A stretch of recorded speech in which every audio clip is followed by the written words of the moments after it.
खुद के राज्य में प्रशासन का जनाजा निकल रहा है, पूरे सुशासन का बलात्कार हो रहा है, जो स्थिति है, अधिकारियों को पीटा जा रहा है, घसीटा जा रहा है महिला अधिकारियों को, तो पहले अपना घर देखे ना, बाद में उत्तर प्रदेश देखेंगे। उत्तर प्रदेश में अपराधियों का सफाया हो रहा है और पूरा देश खुश है उत्तर प्रदेश की घटना से। बुलडोजर चलाया जाता है, अपराधियों के सीने पे इनकाउंटर किया जाता है अपराधियों को, तो वो स्थिति बनी रहती है। यहाँ भी जब तक अपराधियों का इनकाउंटर नहीं होगा, अपराधियों पर बुलडोजर नहीं चलेगा, तब तक शासन व्यवस्था का यही दशा रहेगा कि बिहार में जंगल राज आ गया।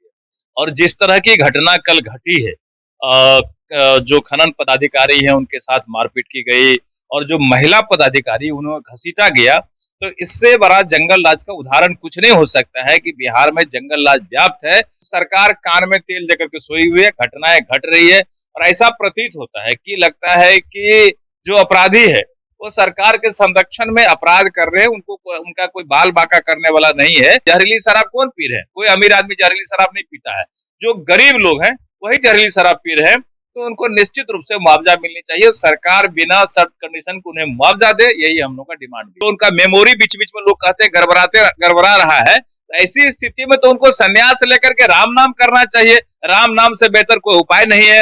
हर व्यक्ति को, हर हिंदू धर्म के लोगों को अंतिम में राम नाम ही करना पड़ता है। 80 साल की उम्र में लड़ाई लड़े थे, क्या उत्साह, क्या जोश, क्या जुनून था।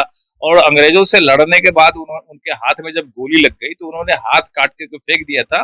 तो इसी थीम पर एक बढ़िया सा बनेगा कि एक 80 साल का जो बुजुर्ग है वो लड़ाई लड़ते हैं और गोली लगने पे अपना नापाक हाथ समझ करके हाथ को काट के फेंक देते हैं। तो ये सब दर्शाया जाएगा और बड़े पैमाने पे शोभा यात्रा होगा, हजारों मोटरसाइकिल है और हाथी घोड़ा सारा कुछ रहेगा, रथ रहेगा, हाथी घोड़ा सब कुछ रहेगा। जी हाँ बिल्कुल, हाथी घोड़ा सब।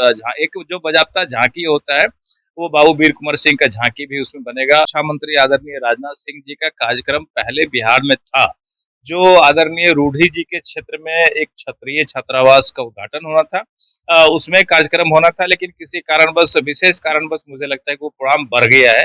आदरणीय राजनाथ जी का कार्यक्रम अयोध्या में हो गया है, क्योंकि वहां पर विदेशी डेलीगेट बहुत सारे आ रहे हैं उसी दिन, तो उस डेलीगेट के साथ उनका कोई कार्यक्रम है।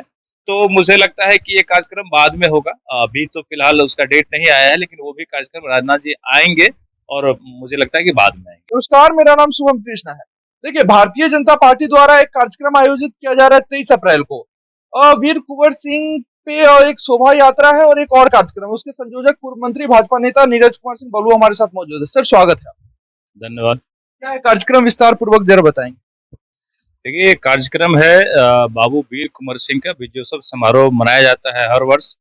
1857 के सबसे बड़े योद्धा के रूप में, महानायक के रूप में वो उभरे थे। तो उनका कार्यक्रम हर साल कहीं न कहीं होता है। पार्टी के द्वारा पिछले साल आपने देखा होगा कि आरा में मनाया गया था, काफी बड़े पैमाने पे जगदीशपुर में हुआ था। इस बार भी पटना में आयोजित किया जा रहा है और ये स्थान तय किया गया है, ऊर्जा ऑडिटोरियम है, जो कि राजवंशी नगर में है, वहाँ पे कार्यक्रम रखा गया है।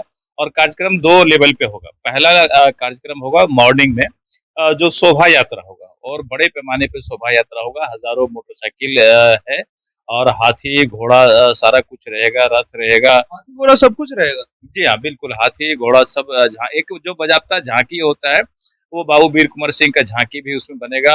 कई तरह के और है, कटआउट उटआउट लग करके जो एक झांकी का रूप होता है वो भी बनाया जाएगा। तो जो एक शोभा यात्रा का प्रॉपर होता है वो बड़े पैमाने पे शोभा यात्रा किया जा रहा है, ताकि एक बेहतरीन शोभा यात्रा निकाला जा सके। तो निश्चित तौर पर मुझे लगता है कि काफी जो तैयारी चल रही है उसके हिसाब से एक बेहतरीन शोभा यात्रा होगा और उसके बाद फिर 11 साढ़े 11 में कार्यक्रम होगा, जिसमें हमारे माननीय प्रदेश अध्यक्ष जी रहेंगे मुख्य अतिथि के रूप में।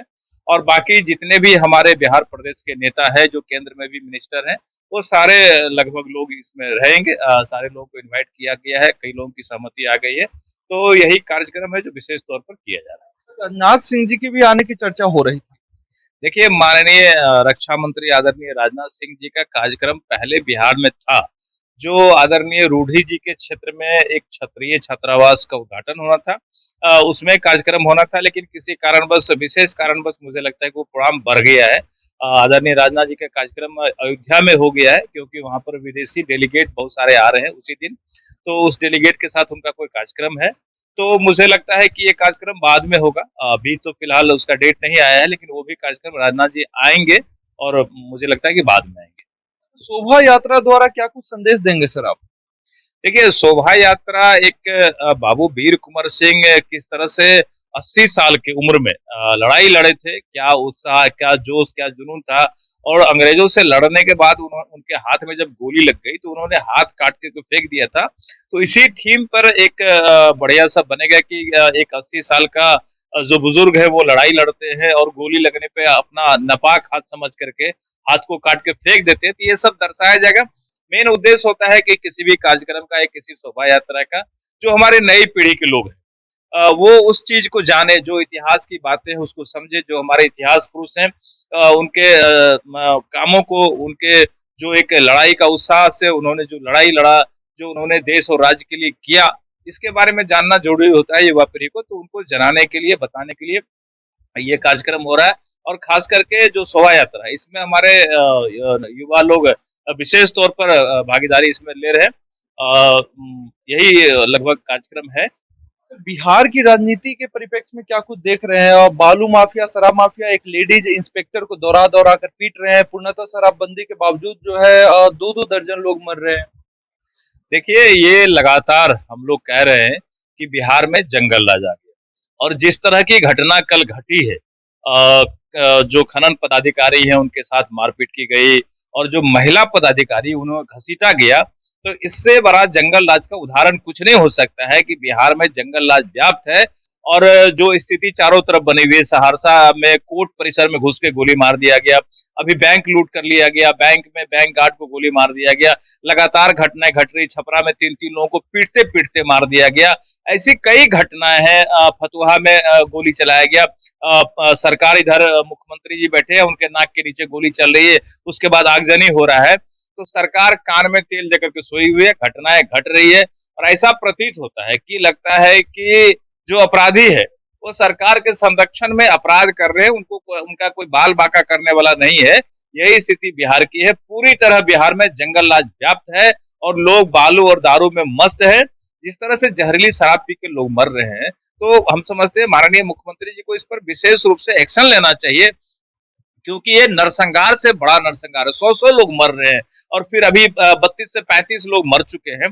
तो इतने बड़े पैमाने पर लोग मर रहे हैं, मुआवजा नहीं दिया जा रहा था, तो लगातार हम लोग दबाव बनाए हैं, तब जाकर के मुआवजा की बात हुई है। तो मुआवजा में भी कई तरह के अड़चन लगाए जा रहे हैं, तो मुझे लगता है कि अड़चन नहीं होना चाहिए। जितने लोग मरे हैं जहरीली शराब पी करके, बगैर पोस्टमार्टम के भी, जिनका पोस्टमार्टम नहीं हुआ है, उनको भी अगर जहरीली शराब से मरे हैं तो उनको मुआवजा मिलनी चाहिए।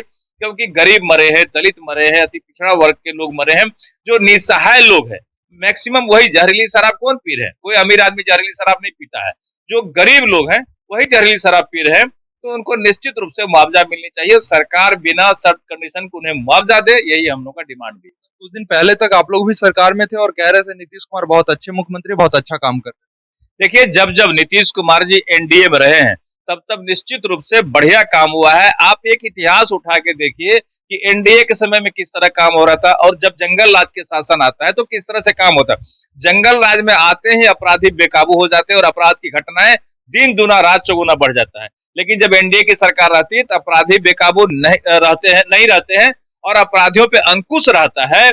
और मुझे लगता है कि जो भारतीय जनता पार्टी का शासन पूरे देश में जिस तरह से चलता है, जो कई राज्यों में चलता है, जैसे उत्तर प्रदेश में चलता है, कि एक शासन का समझ में आता है, बुलडोजर चलाया जाता है, अपराधियों के सीने पे इनकाउंटर किया जाता है अपराधियों को, तो वो स्थिति बनी रहती है। यहाँ भी जब तक अपराधियों का इनकाउंटर नहीं होगा, अपराधियों पर बुलडोजर नहीं चलेगा, तब तक शासन व्यवस्था का यही दशा रहेगा। तेजस्वी यादव तो कहते हैं यूपी में यूपी पुलिस का ये निकला हुआ है।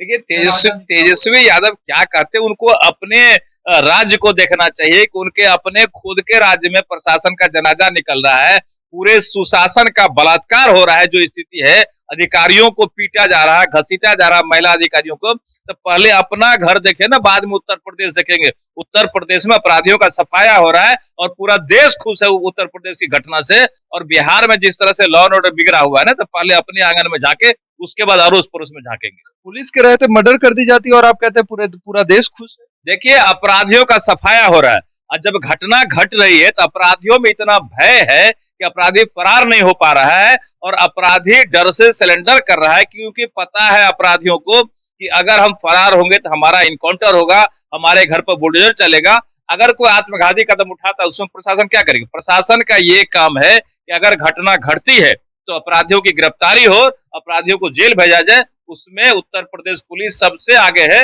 और कोई अपराधी फरार नहीं चल रहा है। सारे अपराधी सलाखों के अंदर है, या तो धरती से ऊपर चलेगा। नीरज बलू क्या सोचते हैं, नीतीश कुमार को अब क्या करने चाहिए? पीएम बनने के लिए जाना चाहिए, पीएम उम्मीदवार होने चाहिए? देखिए, नीतीश कुमार जी जिस तरह से दिन में सपना देख रहे हैं प्रधानमंत्री बनने का, मुझे लगता है प्रधानमंत्री तो बनने से रहे, मुख्यमंत्री भी नहीं रह पाएंगे। और आरजेडी के लोग पार्लियामेंट आते आते उनका कुर्सी छीन करके उनको बाहर कर देंगे। यही स्थिति आने वाली है। ना वो घर के रहेंगे, ना अंदर बाहर के रहेंगे, वो कहीं के नहीं रहेंगे, ना मुख्यमंत्री रहेंगे, ना प्रधानमंत्री बन पाएंगे। आप कह रहे थे उन्हें पर्वत पे जाना चाहिए। अब बिल्कुल सही बात है। जो स्थिति है, जो उनका उम्र हो गया है, जो हालात है, जो उनका मेमोरी बीच बीच में लोग कहते हैं गड़बड़ा रहा है, तो ऐसी स्थिति में तो उनको संन्यास लेकर के राम नाम करना चाहिए। राम नाम से बेहतर कोई उपाय नहीं है। हर व्यक्ति को, हर हिंदू धर्म के लोगों को अंतिम में राम नाम ही करना पड़ता है। राम ही सहारा होता है। तो राम के सहारे बेहतर नहीं पार उनका भी लगेगा। वो सबसे बेहतर उनके लिए संन्यास ले और राम नाम करे। बहुत धन्यवाद सर। ये थे पूर्व मंत्री नीरज कुमार बबलू। इनकी बातों से आप कितने सहमत है, कमेंट में अपनी प्रतिक्रिया जरूर रखें। धन्यवाद।